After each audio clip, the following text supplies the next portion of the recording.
ఏకాదశి సామూహిక సత్యనారాయణ స్వామి వ్రతములను భక్తులు సద్వినియోగం చేసుకోండి అంటూ అన్నమయ్య జిల్లా రాజంపేట పట్టణం కడప తిరుపతి ప్రధాన రహదారిలో వెలసియున్న శ్రీ ఆంజనేయ స్వామి ఆలయంలో ప్రతి నెల ఏకాదశి పురస్కరించుకుని నిర్వహించనున్న సత్యనారాయణ స్వామి వ్రతములను వివరాలపై ఆలయ అర్చకుడు మీడియా సమావేశం. రాజంపేట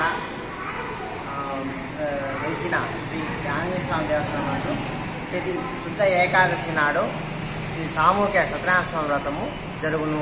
కావున భక్తులందరూ ప్రతి నెల ఏకాదశి శుద్ధ ఏకాదశి రోజున పాల్గొల్చిన వాళ్ళు ముందుగా వచ్చి పేర్లు నమోదు చేసుకోవాల్సిందిగా కోరుచున్నాము. అలాగే ప్రతి ఏకాదశికి జరుగుతుంది కాబట్టి మనకు వీలుండే ప్రకారం మీరు వచ్చి పాల్గొనవచ్చు. ఈ శ్రావణ మాసం శుద్ధ ఏకాదశి 15వ తారీఖు నుంచి ప్రారంభిస్తున్నాము.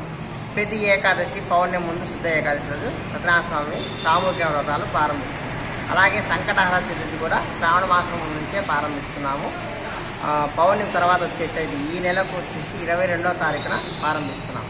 ప్రతి నెల జరుగుతుంది. కావున భక్తులందరికీ కూడా తెలియజేయమని మా పై ఆఫీసర్లు ఎండోమెంట్ దేవస్థానం వాళ్ళు నిర్ణయించినారు. జై శ్రీరామ్.